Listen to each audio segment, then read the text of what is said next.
So my boyfriend Kobe just moved in with me in my 500 square foot studio apartment, and today we're gonna decorate together.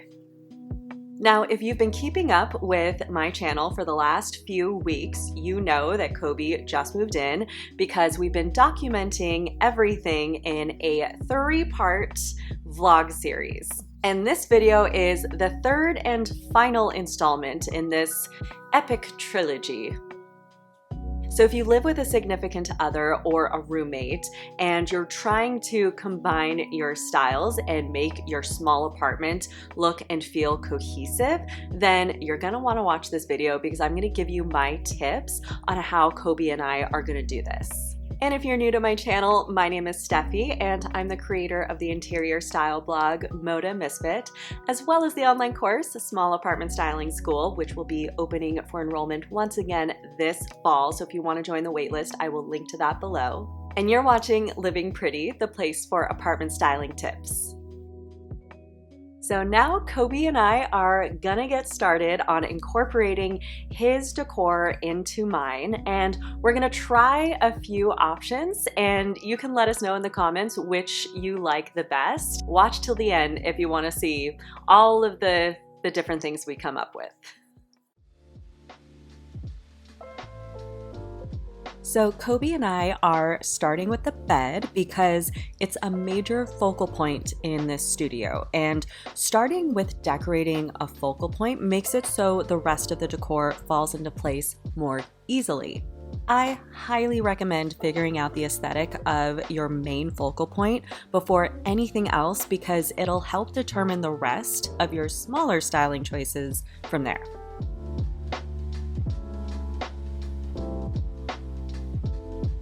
And what you're seeing here is Kobe and I simply playing, experimenting, trying a bunch of different combinations of his throw pillows and blankets, plus my own, and seeing what feels right.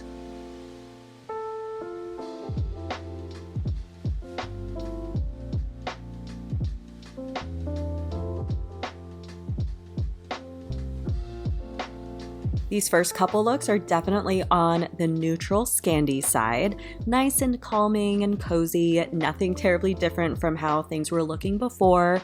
The more dramatic changes to the bed are coming, just you wait.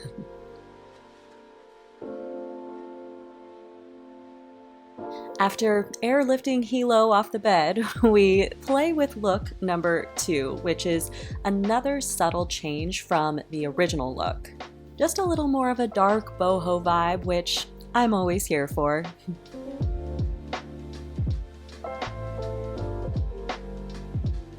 By the way, with all the bed stuff happening, this was basically the best day of Hilo's life. I swear this was the cat equivalent of going to Disneyland. She was having so much fun.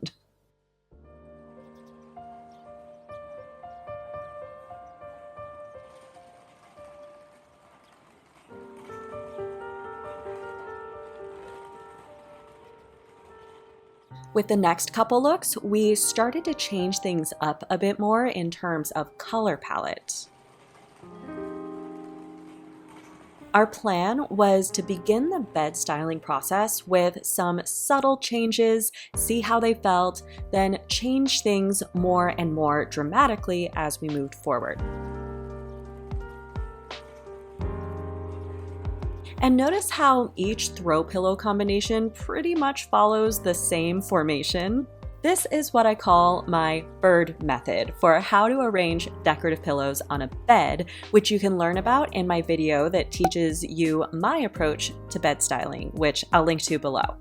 If you've ever felt stumped on how to make your bed pretty, this video breaks it down into a simple formula that you can easily apply to your own bed.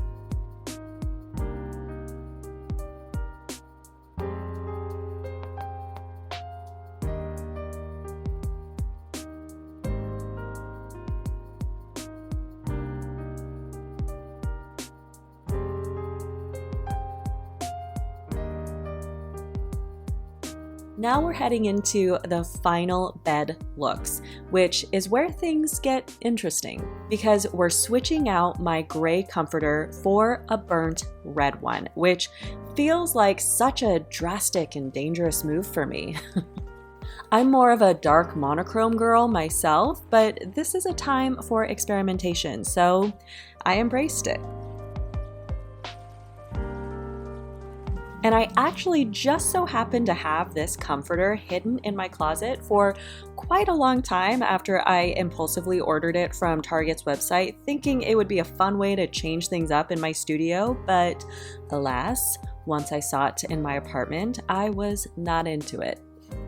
But now that we have a bunch of new decor that Kobe brought along with him, I have more ways to make this comforter actually work in here.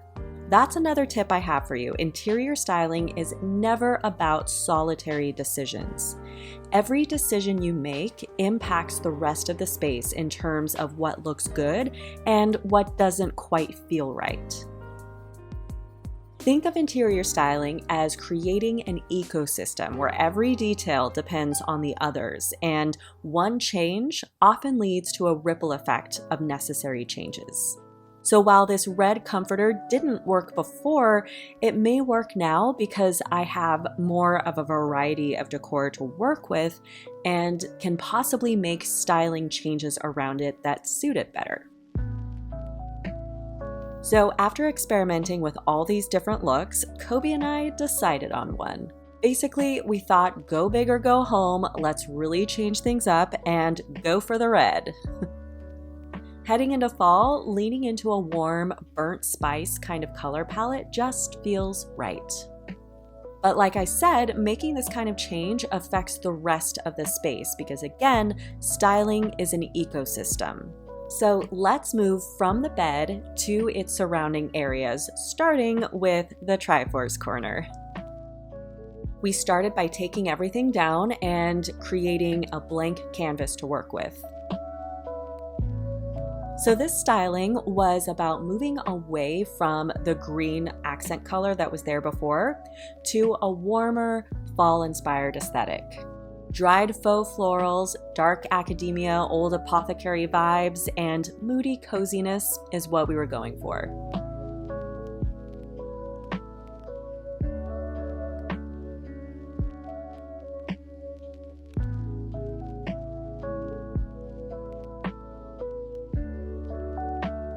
Then the nightstand on the other side of the bed. Again, this was about moving away from the cool color palette and embracing a warm one, which I did with just a couple small tweaks. Sometimes tiny changes are all it takes.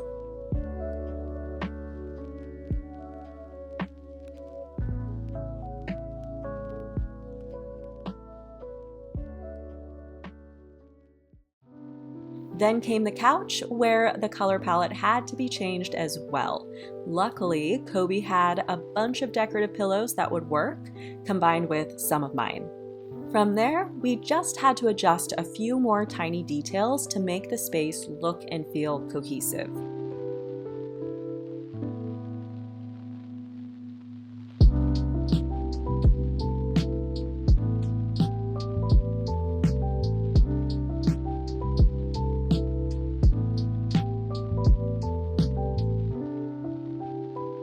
And the result? Well, let's do some before and after shots, shall we?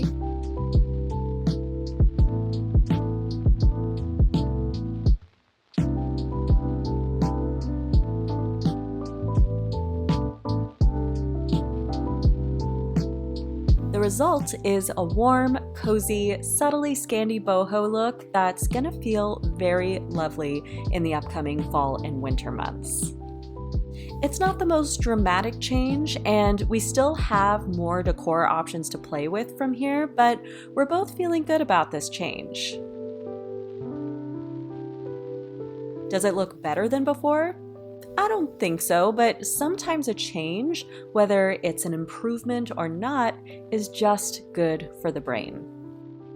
Once you get to a place where you're feeling good about your styling choices, from there, simply live in the space for a bit. You don't have to knock it out of the park immediately. Your apartment can evolve. Now, this is just the tip of the iceberg here for me and Kobe. We didn't do anything too extreme in here because we're gonna be moving out and finding a new apartment in just a few months when the lease is up in March. Now, that's when things will get interesting because we'll both have a completely blank canvas to work with. So stay tuned for that in a few months because you know we'll be taking you with us every step of the way. For now, we're gonna cozy up in this little studio apartment and enjoy the next few months, doing our very best to make our way through the shitloads of ramen Kobe came with. Wish us luck.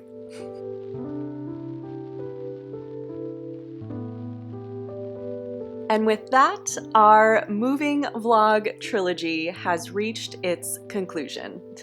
Let me know in the comments, what do you think about what we did with the space in terms of integrating Kobe's decor into the apartment? We'll probably continue tweaking things here and there, so stay tuned. And until next time, you can follow me on Instagram at moda.misfit for daily glimpses into our studio apartment life and apartment styling tips. And for regular doses of apartment decorating tips, be sure to subscribe to this channel and hit the bell to be notified when a new video goes up every week.